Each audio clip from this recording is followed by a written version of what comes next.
Hello, Jason from Renegade Rants Comics, and today we're talking about Jonah Hex. Yeehaw! So, a few years ago they came out with a movie. It had Josh Brolin in it. And it didn't really do well at the box office. And I kind of got into picking up some Jonah Hex. When I was at Terrificon the first year I was there, I actually got a Jimmy Palmiotti, a Jonah Hex 1 that was signed, and it kind of spurred me to kind of pick stuff up here and there. So decided to kind of 2025, let's go through the collection, see some of the other stuff that I've got. And I actually realized I actually have quite a few Jonah Hex, so just going to show them off on the video. So Jonah Hex, I have Weird Western Tales Jonah Hex number 29, and this is from 1975. It's a key because it's the Jonah Hex origin. And we had Michael Fleischer and Luis Dominguez on the cover on that one. And it's in kind of poor condition because I'm assuming that somebody put a sticker over there. But for 1975, it's a good reader copy. Then we have Weird Western Tales number 33, Jonah Hex. And this is from 1976, and this is a Michael Fleischer and Joe Kubert on the art. Then we have, eventually they decided Jonah Hex could have his own series, so we have Jonah Hex number 1. This is from 1977. It is a key because it's the first ongoing series. This book kind of goes up and down, so this is actually the better copy I picked up. I actually have 2 of these, but it's the first ongoing series. It's Michael Fleischer and Jose Luis Garcia Lopez on the cover. I always did kind of like the cover. And when I grew up watching Westerns with my grandfather. It was John Wayne, Clint Eastwood, Randolph Scott, Audie Murphy. That was on a Saturday night kind of thing. So then I have Jonah Hex number 2, and this is from 1977, and this is a key. It's the first appearance of El Papagayo, and it's Michael Fleischer and Garcia Lopez on the cover on that one. Then we have number 3, and this one, I didn't realize that it got a little bit of a roll right there on the corner. And I mean, none of these are an overly high grade, but this is from 1977. This is issue 3, and it's Fleischer and Garcia Lopez on that one as well. So then I jump up to number 4. This is actually one of the first ones I got, and I know it was on Free Comic Book Day, and I found it in a bin, and it's rough. So this is number 4. It's 1977. It's Fleischer on the story and Garcia Lopez and Luis Dominguez on the art. And then if you look, I don't know if you can see that, but cover, the staples, or the cover is pretty much detached or very close to being detached. A lot of wear right there, but as a reader copy, and it's actually older than I am, so I can't complain. Now this is number 39, and this is the only book that I actually don't have with any of my other books. It's like in its own little area, because when I got it, I didn't realize it's got, I'm assuming, staining, but I thought it had mold on it. This is the first book I tried to clean. And I'm just afraid of what's going on in here. I think I read it when I first got it, and I'm probably going to get rid of this and get another copy, but these early ones are kind of hard to find, at least in a decent price and or decent grade. But this is number 39. It's from 1980.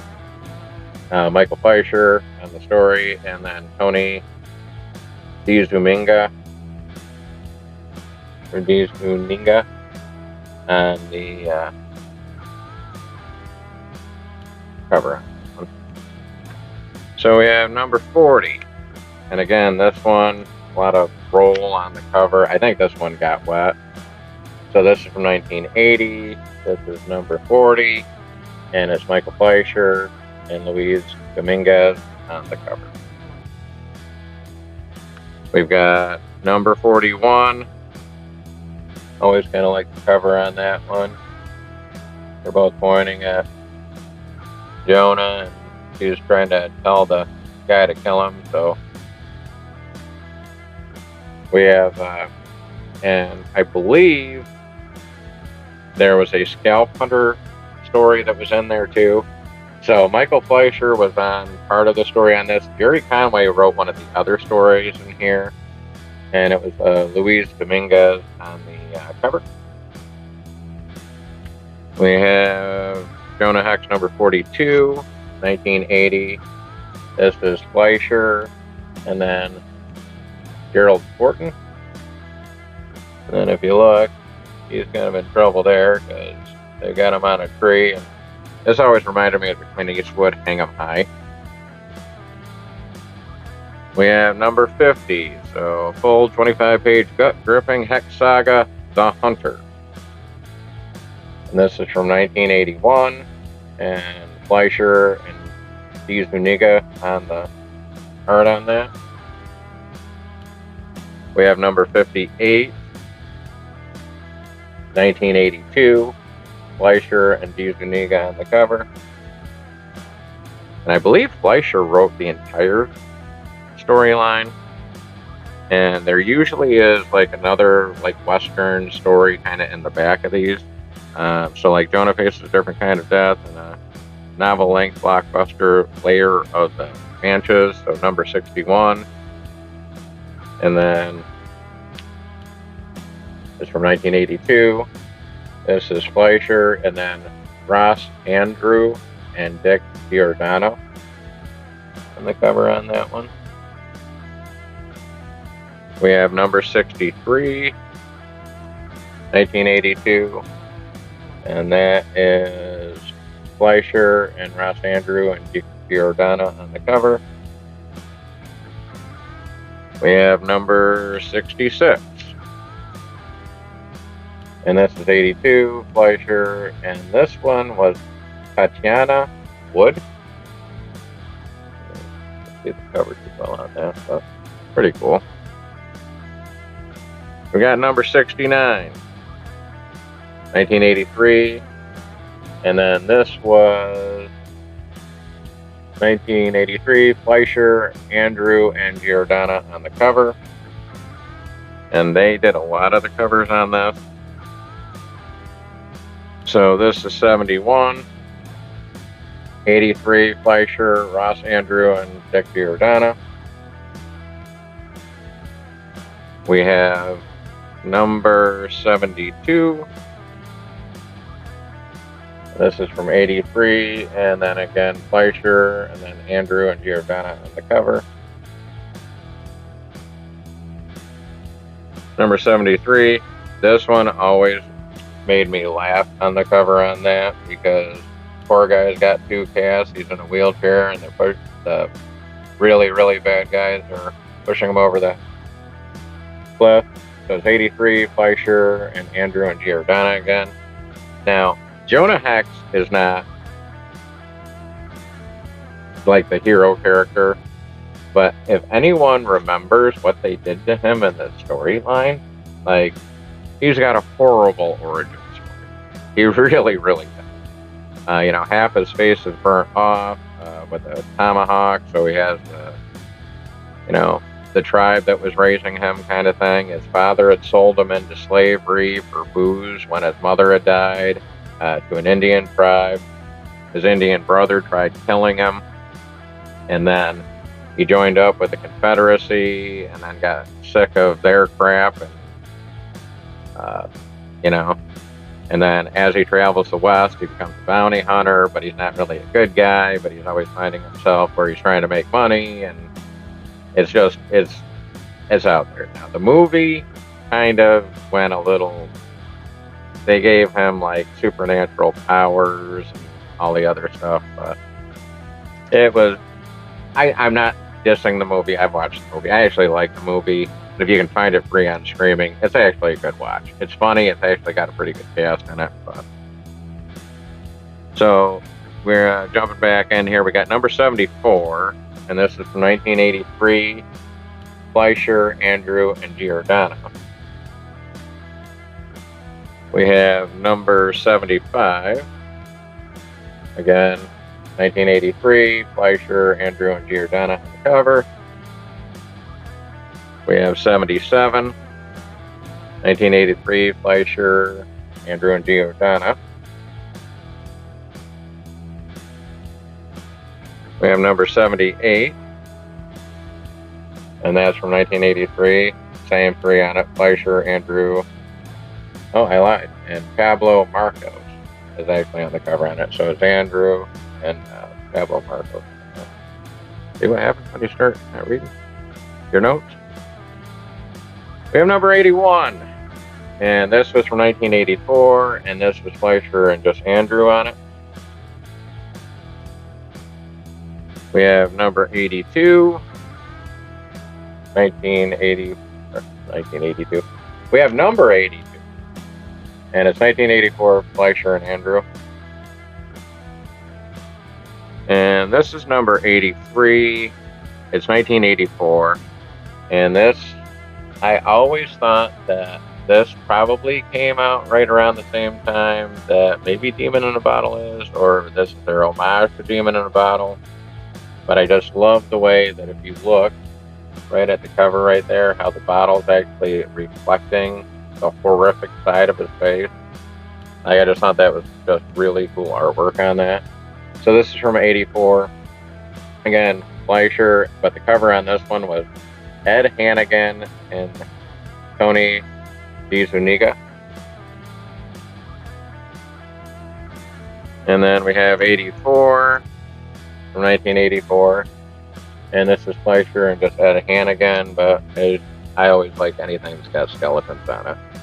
Being a Ghost Rider guy, this is kind of my jam. And then the next one, I don't know if I even should probably show this one, but it's 1985, or it's number 85 from 1984. It is a key. It's the first appearance of the Gray Ghost. And it was Fleischer, Ed Hannigan, and DiZuniga on the cover. So then we have 86. And this one was 84. So Fleischer, Hannigan, and DiZuniga on that one. And then this is where we kind of get a little risque. We got number 87. And that's Fleischer and Dick Giordano and Ed Hannigan on the cover on that. And it kind of reminds me of the Good Girl covers, kind of a little bit. Maybe not necessarily a good girl, but it's kind of a little risque for the 80s. Of course, I was 6 when that one came out. So then we have 88. So this is 1984. And again, the normal 3, and as you can see, famous woman backstabbing him. Seemed to be a main storyline in a lot of those books. Damsel in distress, and he tries to help. So this is 89 from 1985. Kind of a cool story looking on that one. Now this one, I didn't realize who actually did the cover on it, which I should have just been able to read it, but this is number 90. So, gotta get the glare off there. But if you can see right there, we got Fleischer writing the story, but Mark Teixeira actually did the cover. And I believe he did some of the art in the previous issue. And then we have number 91, and this is the beginning of the end for Jonah. But down in the comments, does this cover look familiar? So this is from 1985. It's a key, and it's a Fleischer story. And the cover was done by Neil Adams, Ed Hannigan, and Mark Teixeira. which I'm actually kind of wondering because there's really not much going on there that 3 artists would work on it, but this is actually a key because it was a cover inspired by a Superman comic. If anyone down in the comments there can actually tell me what Superman issue this came from and the year, we may do a little giveaway if anyone can answer that. And then finally, we have the final gut-wrenching final issue, number 92. And this is from 1985. It's a key because it is the final issue. And Fleischer again on the story. And then the cover was Dennis Cowan and Klaus King. So, if you didn't read Jonah Hex, the Jonah Hex story really kind of, at the end, it's like, so at some point he's killed. You know, it happens. He's a gunfighter, he's, in the Old West, you can die, a million ways to die out there. But the way they did it is then his body was sold to some traveling sideshow where they put him on display. So, like, he's on display for the rest of time. Now, in the new 52, they actually brought All-Star Westerns back. And they kind of retconned. So that's going to be another video. I actually didn't realize I had that much Volume 1 Jonah Hex. I was actually going to concentrate on that second part. But I think I'm going to split it up into a video because I don't think anyone wants to hear me rambling on about Jonah Hex. But he's just a tragic character. Like, if he tried to do right, he was messed up. And if he didn't do right, he was messed up. And then, I mean, he's fairly popular because a lot of the animated series has actually used him. I know Batman had him in at one point, like an older version. I think he was in Elseworlds or War Worlds or whatever it was, where him and Wonder Woman kind of went at odds kind of thing. And then I know he was in a live action show too. So, and then they did the Josh Brolin movie, obviously. So, I mean, I think the character had some staying power, especially if they brought him back. But it's one of those characters that I don't think we're going to be seeing too much of. But the way that they did it in the new 52, it is a really interesting last few issues. Because at one point he's in the future, and then when he finally gets to go back, and of course his Booster Gold's messing with stuff, and it's a hell of a read. So I think that's going to do it for today's video. If you liked it, like, comment, subscribe. Again, if you can tell me what Superman issue that one cover that Neil Adams had worked on, there will be a little surprise, and then I'll kind of go through the comments on Wednesday to Thursday, and then I'll kind of pick who it is. So if you want to leave me a link to your, if you have a channel or an Instagram or something like that, some way that I can contact you, or DM me on Instagram kind of thing, and we can go from there. But everybody have a good day.